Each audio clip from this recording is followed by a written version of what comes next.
Cancel out करिए, 2 1 जा 2, 2 7 जा 14, 7 1 जा 7 और 7 3 जा 21. So what is the SCF of 91 and 26? That is 13.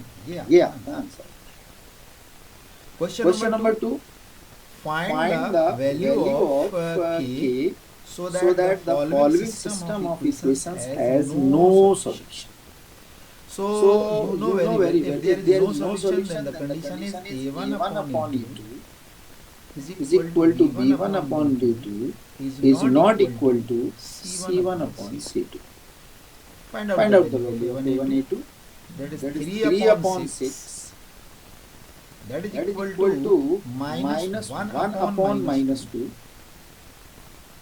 become positive, not equal to minus 5 upon C2 is K. So when we take these two parts of this ratios, it will be K is not equal to minus 10. That is your answer. Correct? No problem.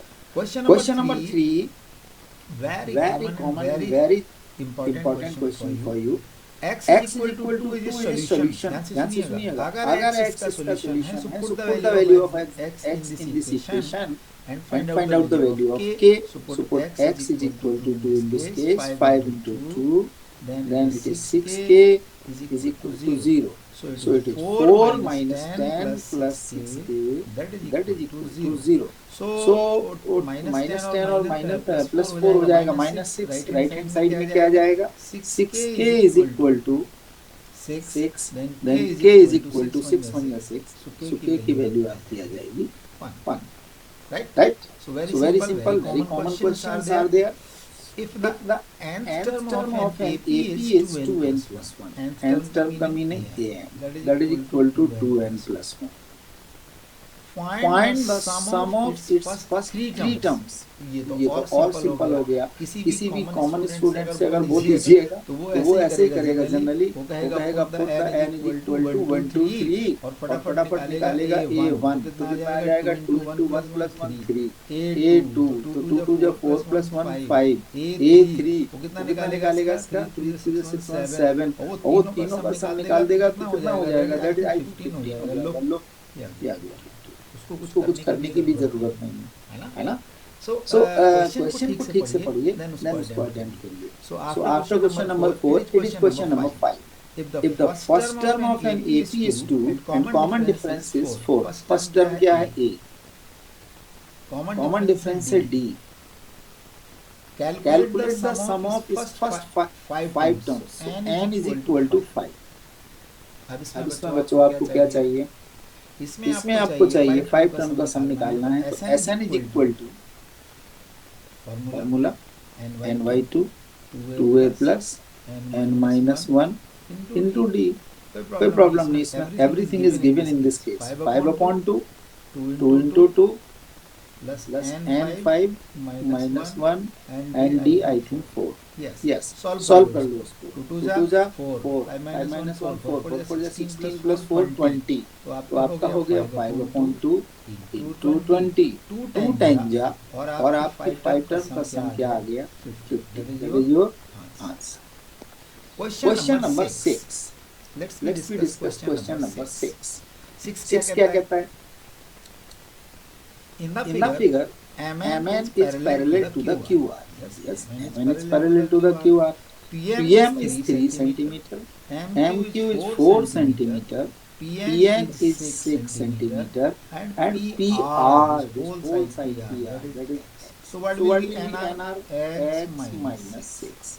So you have to start with the solution and find out the value of x. So when you say Mn is parallel to the QR, then Pm upon Nq equal to Pn upon Nr by BPT या by Thales theorem.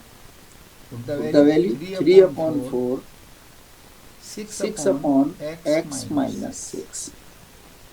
When you cross multiply, then it will be 3x minus 18 is equal to 24. So 3x is equal to 24 plus 18, 42. And x is equal to 3 1 3, 3 4 12. That is your answer. Correct? है ना simple? बहुत common है. चलिए next question. Question number 7. The graph y is equal to fx is given below. How many zeros are there of fx? So you see, आपको zeros अगर find करना है तो x axis को ये आपका कर्व कितनी पॉइंट्स पर इंटरसेक्ट कर रहा है? ओनली 1 पॉइंट्स पर. तो आप लिखेंगे how many zero? Only 1 0 of graph y is equal to fx, right? इसका एक और भी दिया है सब्स्टिट्यूट में, या तो आप ये करिए या ये करिए। ये क्या है? y is equal to fx is given, how many zeros are there of fx? You see, क्या ये आपका जो पैराबोला या कर्व जो कुछ भी है x एक्सिस को इंटरसेक्ट कर रहा है? No, not intersect, no zero, therefore y is equal to fx। Understand? चलिए क्वेश्चन नंबर 8 पर आते हैं। Write the nature of roots of the quadratic equation 9x square minus 6x minus 2। So nature of roots निकालना है तो फिर आपको discriminant का कॉन्सेप्ट होना चाहिए क्लियर कि discriminant d b square minus 4ac की कंडीशन क्या आती है? Greater than 0, equal to 0, less than 0। So let's we discuss. a आपका हो गया 9, b आपका माइनस 6, c हो गया b स्क्वायर हो जाएगा माइनस 6 और a9 c minus 2, 6 is 36 minus minus plus 4 to the 8 72, it will be 6 to 8 7 3 10, 108 that is greater than 0। तो आपने देखा होगा if b square minus 4ac greater than 0 है तो रूट्स कैसे होते थे? रियल एंड डिस्टिंक्ट रूट,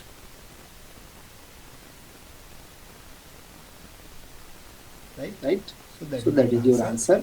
आपने क्या डिस्कस कर लिया? Nature of roots. आंसर देखिए बस।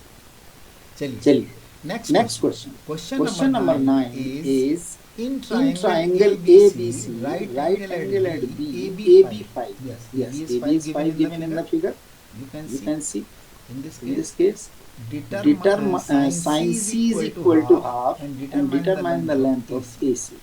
correct? So in this case we can say that little bit triangle है तो trigonometry apply कर देते हैं। sin C is equal to perpendicular upon hypotenuse AB upon AC, sin C is given half, AB I think 5 and AC, so now cross multiply, AC is equal to 5 to the 10 cm। okay, question number 9 complete। so common concept अगर आपके clear हैं तो फिर आपको question में problem नहीं आएगी। so now let's take question number 10। sin theta is equal to cos theta, find the value of theta। no doubt sin theta is equal to cos theta। cos theta को कैसे लिख सकते हैं? sin 90 minus theta। तो देखिए sin is equal to sin हो गया, so finally theta is equal to 90 minus theta। minus theta इधर लाइए, 2 theta is equal to 90, so it will be theta is equal to 90 upon 45। so उसको theta ही चाहिए था तो आपका आंसर क्या आ जाएगा? Theta is equal to 45। Next question इसी का और दिया हुआ है और इसको भी डिस्कस कर लेते हैं। sin a minus b that is equal to half। तो sin में आई थिंक नहीं कंफर्म, sin 30 की वैल्यू 1/2 होती है। sin is equal to sin हो गया तो एक इक्वेशन यहाँ से ले लो, a minus b is equal to 30 degree. दूसरा देखो cos a plus b is equal to half। तो हाफ में किसकी वैल्यू होती है? cos 60 डिग्री की। अब देखिए cos is equal to cos हो गया तो ये इक्वेशन बन गया a plus b is equal to 60 degree. so when you see equation number 1 and equation number 2, when you add these equations तो आपका b पॉजिटिव और नेगेटिव कैंसिल हो जाएगा, तो 2a is equal to हो जाएगा 60 and 30 90। so what is the value of a? 45। No doubt. अब a अगर 45 इसमें पुट कर दोगे सेकंड केस में तो b की वैल्यू आपकी कितनी आ जाएगी? 15 degree. This is your question 10। Okay clear है ना? अभी आएगा सबको, डोंट वरी। हां क्वेश्चन नंबर 11 देखिए कितना अच्छा क्वेश्चन है आपके लिए कि when you see this figure, वो कहता है find the angle QSR. So let me search first where is angle QSR. This is QSR. तो यहाँ बट गिवन में क्या दिया है, ये क्वेश्चन दिया हुआ है। अब ध्यान से देखिए, OQ is perpendicular to the PQ, OR is perpendicular to the PR। इसका मतलब ये 90 हो गया। तो एंगल QOR कितने डिग्री का होगा, let's find out. QOR is equal to, ये हो जाएगा 180, क्योंकि दोनों का सम 180 है तो इनका भी सम 180 होगा, दोनों एंगल का, इसका और इसका। ये हो जाएगा 180 degree minus 50 degree, that is equal to 150 degree. Now let's discuss about the angle, which angle QSR, that will be equal to the half of angle QOR. It is how much? अब इसका reason क्या बताओगे? The angle subtended by an arc at the center at double degree measure theorem भी short में कहते हैं इसको, है ना? तो नाइन्थ का थ्योरम अप्लाई हो जाएगा इसमें। तो ये हो जाएगा हाफ ऑफ 130, कैंसिल आउट करोगे ये आ जाएगा 65 डिग्री। तो आपका आंसर कितना आ गया एंगल QSR का? 65 degree. Correct. So let's discuss question number 12. From a point P, the length of the tangent to a circle, देखिए यहाँ से length of the tangent to a circle is 15 centimeter, right? ये देखिए tangent that is 15, correct? This is your center P. From the center of the circle this distance is 17, correct? Radius चाहिए, yes, it is the radius of the circle. Radius. So इसको ले लीजिए O, इसको ले लीजिए Q, this is 15. Apply Pythagoras theorem. First you have to write down there OQ is perpendicular to the PQ. Reason behind this is radius to the tangent. Radius to the tangent.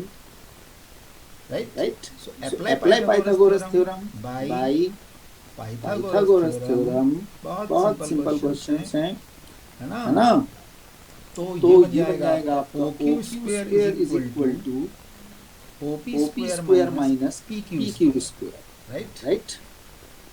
ये हो जाएगा QP square. What is the value of OP? 17 square 289, 15 square 225, तो 289 minus 225, how much it is? 9 minus 5 it is 4, 8 minus 6, take the square root of 64, so it is OQ is equal to root 64 और that is your R। अब आप इसको plus या minus ना कहके plus 8 centimetre को answer में clear हो गया ना? चलिए आगे देखते हैं अगला क्वेश्चन क्या है। What is the perimeter of sector of angle 45 degree to a circle with radius 7 cm? No doubt हम एक काम करते हैं, इसका फिगर हम थोड़ा इधर ड्रा कर लेते हैं क्योंकि यहाँ जगह खाली है। हमने एक सेक्टर बनाया ऐसे, सेक्टर का जो एंगल है ये कितना है? 45। Very good. अब मैं इसका एरो बना देता हूँ। ये फिगर मैंने this is AB, this is O। Radius क्या है? 7।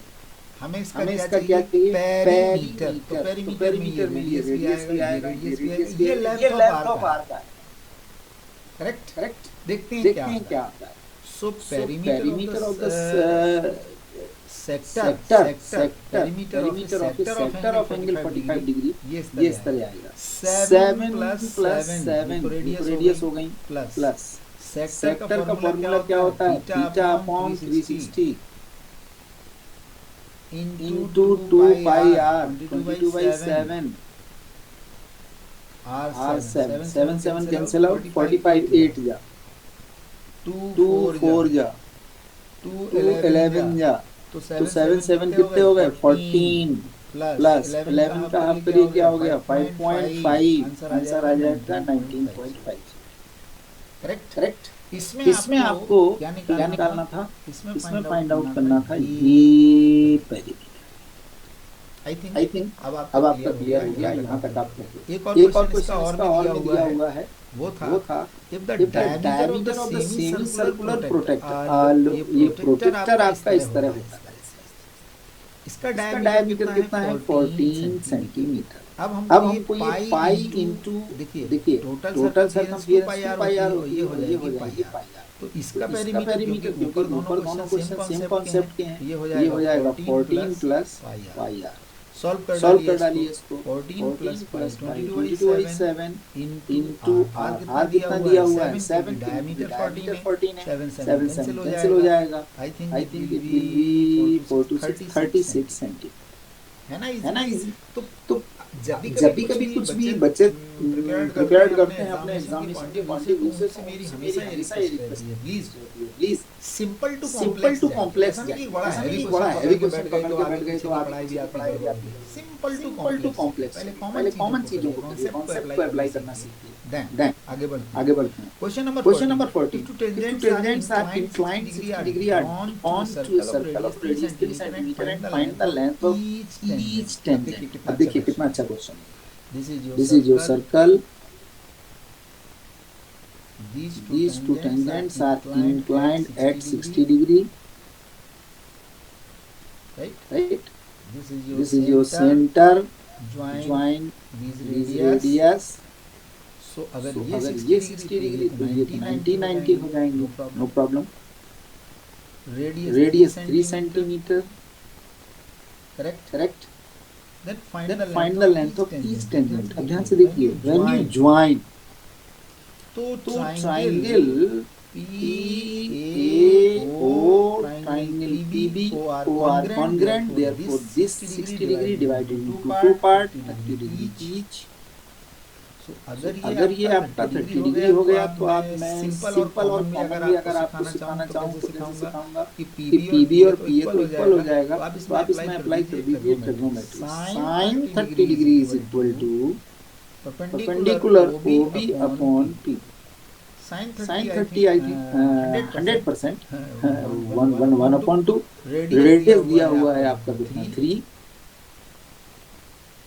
ओके। और PB आपको फाइंड करना है। तो ये आपका PB इज इक्वल टू हो जाएगा 6 सेंटीमीटर, करेक्ट। फिर भी देखेंगे अगर इसमें कोई चांस होगा तो और भी कई मैथमेटिक्स को डिस्कस करेंगे, no problem, but you have to check it. Question number 15, x to sin square theta and y to cos square theta plus 1 find the value। Direct put कर दो, x की value 2 sin square theta, y की value हो जाएगी 2 cos square theta plus 1। what is common between these two? 2 sin square theta plus cos square theta, that is equal to 1, 2 1 या 2, 2 plus 1 3। Answer, okay। Next 16 number question, find the value of y for which the distance between the point this 10 unit, okay। Suppose this is your point A, this is point B, and the coordinates are x1 y1 and coordinates are y2 distance 10। so AB is equal to कितना हो जाएगा, या direct निकाल देते हैं। AB square is equal to without root इधर, क्योंकि मैंने यहाँ स्क्वायर पुट कर दिया है, ये हो जाएगा x2 minus x1 का whole square plus y2 minus का whole square. x is 10 minus 2 whole square and this is y minus 3 plus 3 हो जाएगा whole square, that will be 8 square क्या हो जाएगा 64, ये हो जाएगा y square plus 6y plus 9, that is equal to 10 square, क्योंकि डिस्टेंस दोनों की 10 यूनिट्स दे रहे हैं।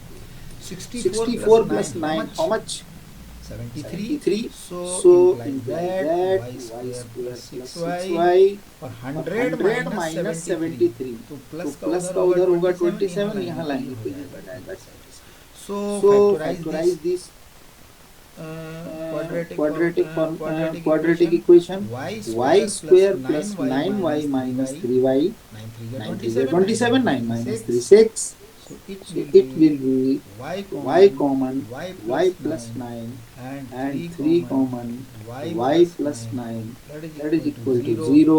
तो y के आपके दोनों सॉल्यूशंस आ जाएंगे, एक आएगा प्लस 3 और एक आएगा माइनस 9, राइट। तो आपके दोनों पॉइंट या तो 3 हो सकते या तो हैं 3 हो सकते हैं या माइनस का 9 हो सकता है। This is the case case of of distance for, right. Right. अगला अगला क्वेश्चन क्वेश्चन इसी इसी में मैं कर देता हूँ, जो इसका और और दिया हुआ है। Find the find the coordinate coordinate of of the point point which divide divide the the line line segment segment joining joining the the points points 4 4 - 3 3 8 5 in the ratio 3:1। देखिए, इसको इसको ले ले लेते लेते हैं हैं m1, m1, इसको ले लेते हैं हैं m2, m2, this this is is your your x1 x1, is is y1 y1, x2 and x2 and y2 y2, and find and the find the coordinate of the coordinate of point the which point which divides. divides। आपको आपको x और x y और y दोनों निकालना दोनों है। निकालने हैं। तो तो x x अगर निकालेंगे तो फॉर्मूला फॉर्मूला वही वही होता होता है है m1 m1 x2 x2 plus plus m2 m2 x1 x1 upon upon m1 m1 plus plus m2।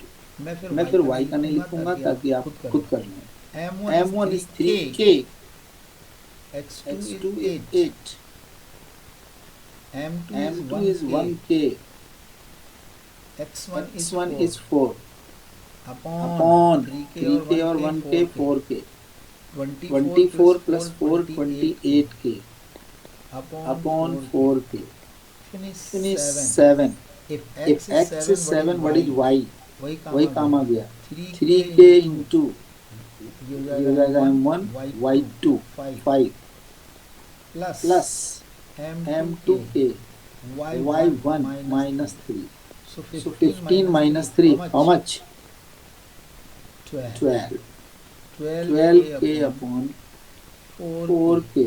Cancel out 3 3 7 comma 3. that is the point which which divides the line segment joining the given points in the to is to 1. 1. So thank So thank you very much. It was the solution of section section 1 part part A. A। Next video में मैं आपको जो चारों case study आपसे पूछे गए हैं उनका सॉल्यूशन लेके आऊंगा। और अगर ये सॉल्यूशन आपको अच्छे लगे हों और इनमें से आप कुछ भी छोटा सा पॉइंट भी सीखा हो तो प्लीज इस वीडियो को लाइक एंड सब्सक्राइब जरूर कर दीजिएगा। Thank you very much.